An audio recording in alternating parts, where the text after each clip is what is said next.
Alright guys, so there was nothing at the end of the credits, but there is this thing on the menu right here called Hellblade Feature. I clicked it once before and it said it contains spoilers, so finish the game before you watch it. So now that we finished the game, let's give this a watch, see what it's all about.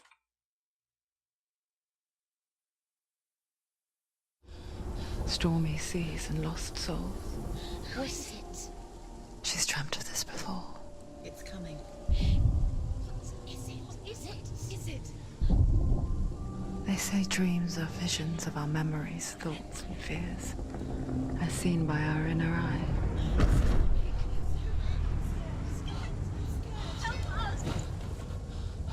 But what if each one of us is always dreaming, even when awake? And we only see what our inner eye creates for us. Is this what hell is? A world shaped by Senua's nightmares. Maybe that's why people fear seeing the world through her eyes. Yes, she's scared. Because if you believe that Senua's reality is twisted, you must accept that yours might be too.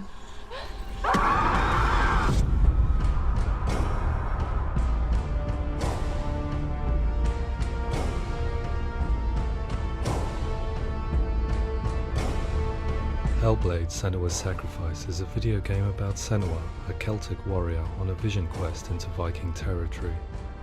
But what sets our hero Senua apart is that she suffers from severe psychotic mental illness. He knows she's getting closer. He can feel her coming closer. She's getting closer. They're watching. The original idea for Hellblade was to create a classic hero's journey, a journey of suffering, but one where the fantasy world is not another planet or alternate universe, but a world that is constructed in Senua's mind. But to do so would mean putting psychotic mental illness at the center of the experience, a subject that is still considered taboo, and a challenge that was both terrifying and exciting in equal measure.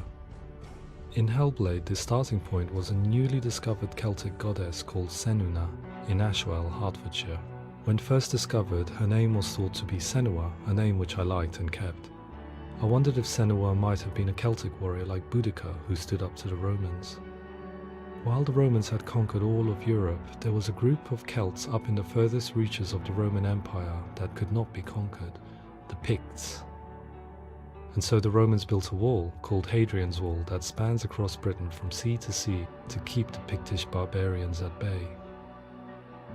The Picts were known for their war paint, painted on with woad, and their matted hair clumped with lime. And so Senua would be a barbarian Pict in this image. What's your name? Senua. I haven't seen you before. I don't leave home much. Oh, Zeno's daughter. I have to go. Wait.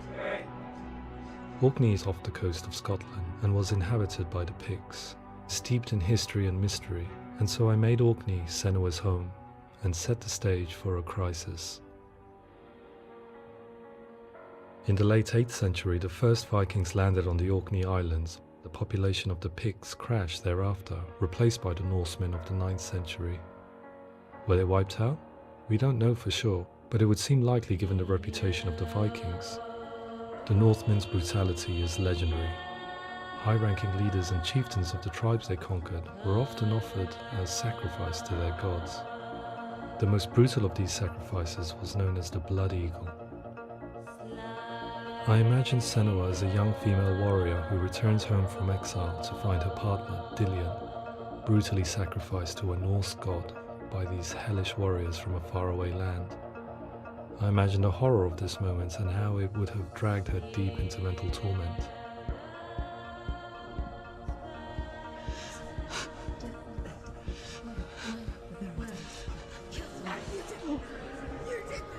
No!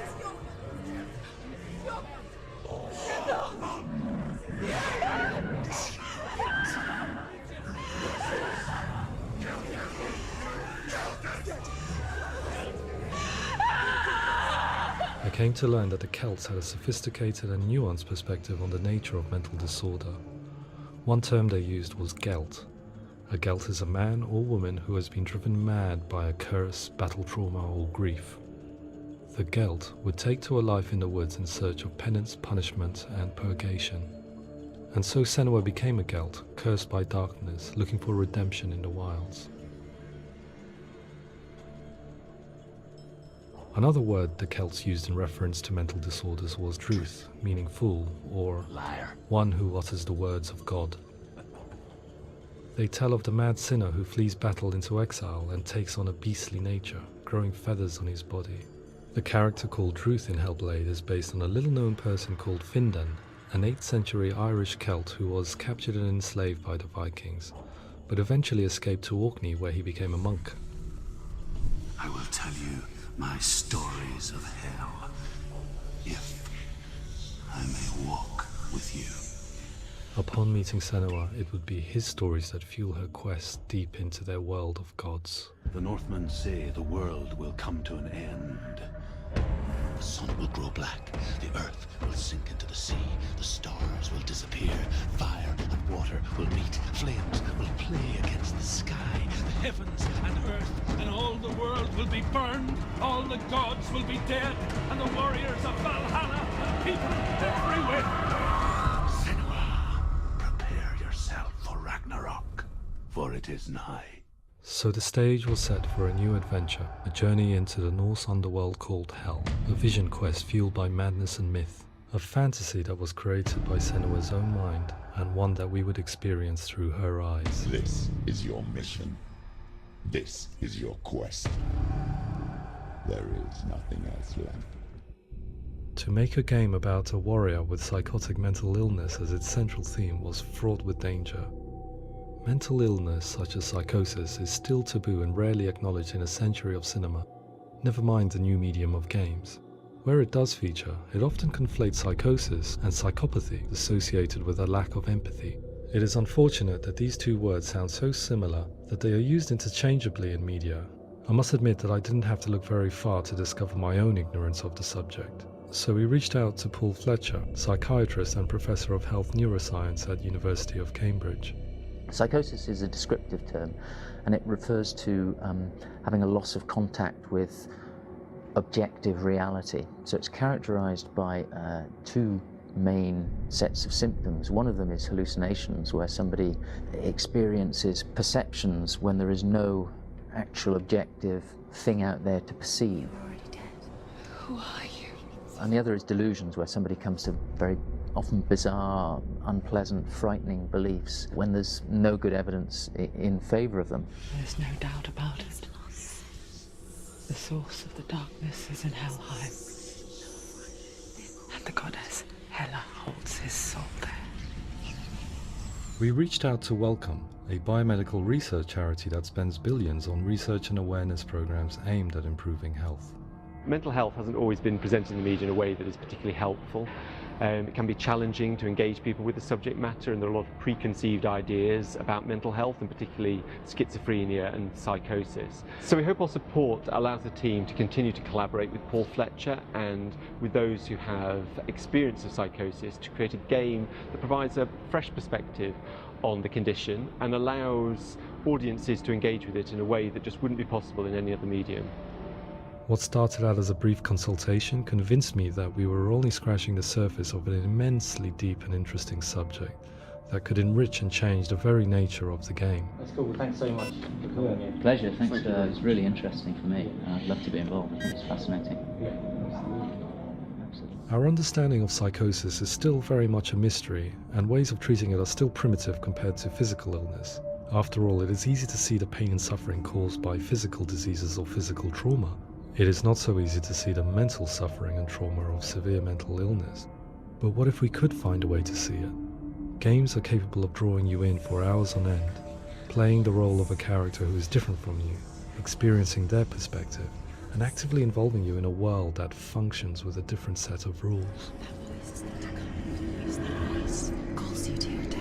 It's an evil voice. If we were to represent Senua's psychosis, we would have to simulate voice hearing, a common attribute.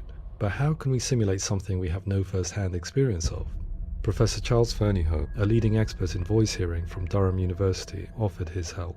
Hearing voices is an experience that is usually associated with severe mental illness, and crucially we know that hearing voices is a part of ordinary life for many people who don't meet the criteria for mental illness. Yeah. Oh, that's not him in real life. We know voices vary according to where they appear in space. Voices can appear far away in the distance, they can appear right there in your ear, they can seem to be coming from inside your head.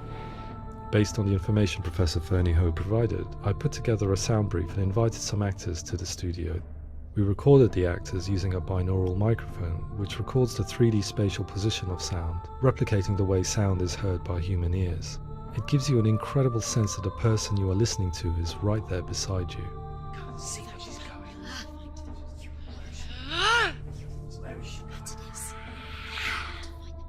Rachel Waddingham from the Voice Collective came to our studio with 2 young voice hearers to speak to our team. We talked at length about their experiences and they listened to our tests, giving us feedback on how we could improve on it. Everyone hates her.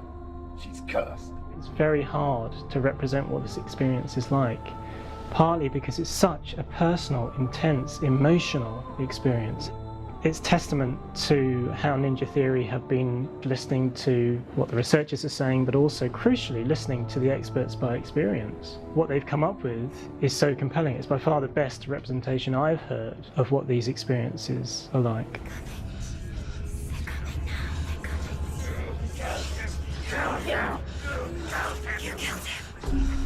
Other common attributes of psychosis are visions and flashbacks.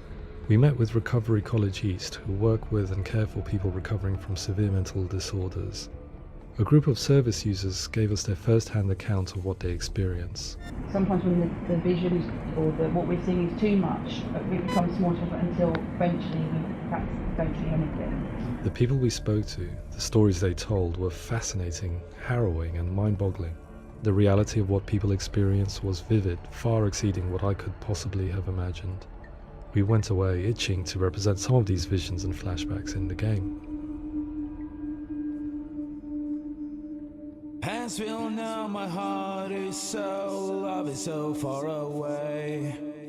Don't you know how I wanna feel deeper? I could never know how you grow, all these days are killing me.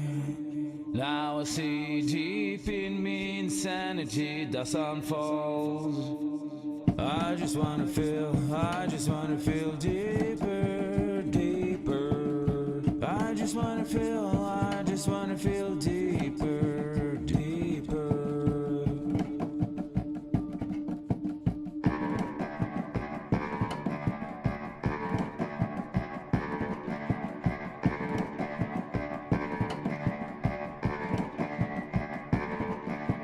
Hands will know my heart is so, love is so far away. Don't you know how I wanna feel deeper? I could never know how you grow, all these days are killing me. Feel like this, read like this, I just wanna live, that's all. I just wanna feel deeper, deeper. I just wanna feel deeper, deeper.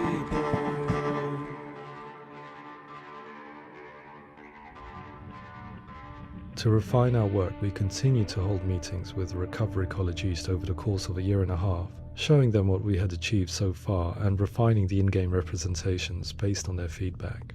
With their help, flashbacks, visions and changes in perception were woven into the story and gameplay of Senua. The students that are involved in this project are incredibly excited about being involved. They have described the experience as being important because it values their lived experience and shows that despite what we have been through, all of that experience becomes valid, that actually it's something that we should all be talking about. The experiences described range from beautiful to frightening beyond comprehension. I heard of a girl who has to live with an angry voice screaming at her, slamming on her doors and walls 24 hours a day. I met someone who would often see hanging corpses in a room, so real that she would sometimes try to rescue them. The panic and fear that comes with such visions is entirely understandable, and it can be a living horror for some. Worthless, weak, pathetic. Go on, feel sorry for yourself, because there is no one left to do that for you. I was urged by one fellow that we should not shy away from showing this horror, and so I was perpetually torn in making Hellblade. Had we gone too far with our representations, or not far enough?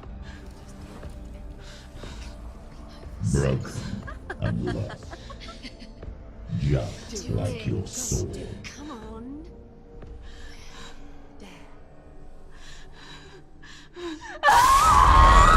In some ways, voice hearing and visions were the low-hanging fruit, so to speak. There's another aspect of psychosis that is much harder to explain, but one that I think video games are uniquely able to represent, which are often called delusions. People begin to see patterns in the world. They begin to link things that most people wouldn't link. Most of the things that we might think would be coincidence or, not worth commenting on. Nevertheless, that might have a particular salience or importance for them.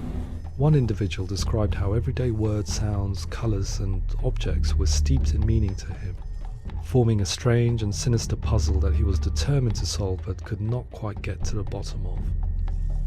It's not just brain dysfunction. It's not like the system shut down. It's actually an incredibly creative process. The person creates a world populated with voices and phantasms and terrors, and they're completely immersed in it. They believe in it. We often invite people into the studio to play the game. In one of our playtests, they played through much of the game, making associations between runes, secret messages, and the threat of darkness that stalked them. There are many things that happen in the world of Hellblade that make perfect sense within the context of Senua's mind. The dark rot that's killing her slowly from within, the secret runes of the gods that block her path to Helheim, and strange associations that exist in the game to confuse you. To complete Senua's quest, you have to internalize and accept the logic and meaning behind these things to progress. Afterwards they said that they didn't see much evidence of mental illness in the game. People with delusions of all sorts would argue the same thing, that they are not aware of their experience being abnormal in any way. I need this sword. It's important. Representing perception changes and thinking patterns within Hellblade gives us a set of symptoms common in psychosis. But people with lived experience were keen to emphasize another point, that it is wrong to define a person by their symptoms. Quite often, the illness comes not from the symptoms, but from the stigma, isolation and mistreatment that comes about from the rest of society. They say that I'm cursed. What if they're right? I needed someone to portray Senua, someone who could believably internalize her suffering.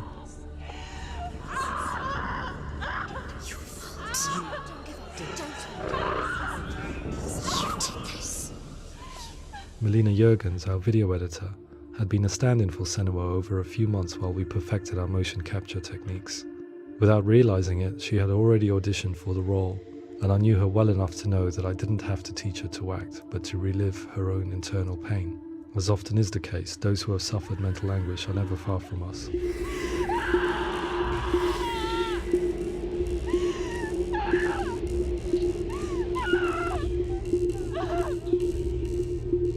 My hope is that by creating a compelling and aspirational character in Senua who feels very much real, albeit in a fantasy setting, we can provide a lens into her reality, a different one to yours, and this is where storytelling comes into play. I imagined her life based on common threads in real people's lives. She was always prone to psychosis as a child. Her mother Galina also heard voices and had visions, so perhaps there was a genetic aspect. Or perhaps it was cultural, as she lived within a world without science, of gods and a superstition, as exemplified by her druid father Zimbal.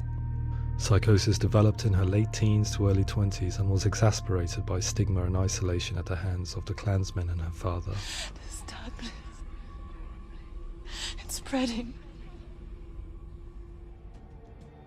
The trauma of seeing her lover Dillian sacrificed tips her over the edge, making her remodel her reality around a concept that connects everything: the darkness.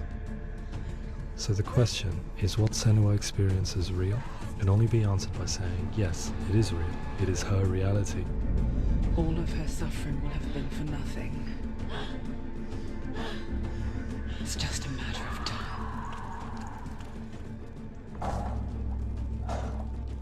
Towards the end of the project, service users and professionals that had collaborated with us were invited to see the near-final game. It was a chance to see if the game had reflected their views or if it had misrepresented them. For me, being involved in especially developing Senua's character has been really important, and being able to bring in my perspective and what I see and what I hear, and having that built into the game has been a real privilege. It's gritty and it's meaty, and there are some tough subjects in there that are being tackled with honesty.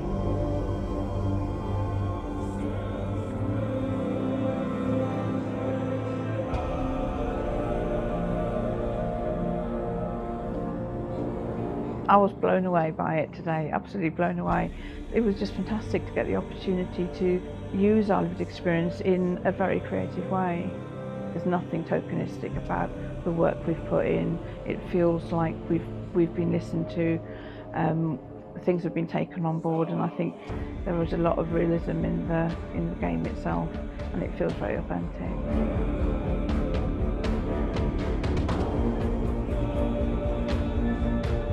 Hellblade will give people a good experience of what it's like to hear voices and have those experiences. I'm glad that the guys at Ninja Theory have asked us to come along and help them build an experience that's positive when it comes out, and get myself a copy and have a go.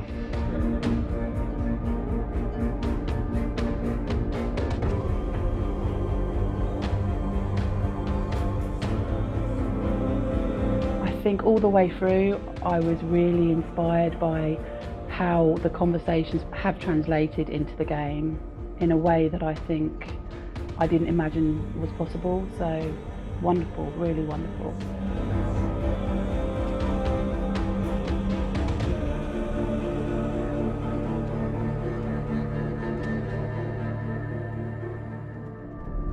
I really hope that others will follow the lead they've set and use the power of something like a video game to change people's perceptions, to increase understanding, and ultimately to make some of the stigma around voice hearing and other experiences go away.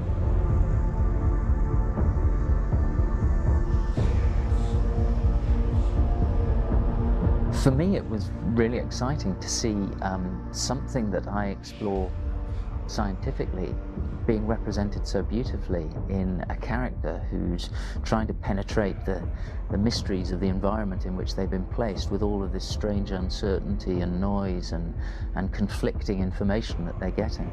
I'm very excited by this way of trying to represent mental illness, because I think it actually might be offering us insights that we wouldn't get from pure scientific explorations, and actually giving us quite an empathic view of what it might be like.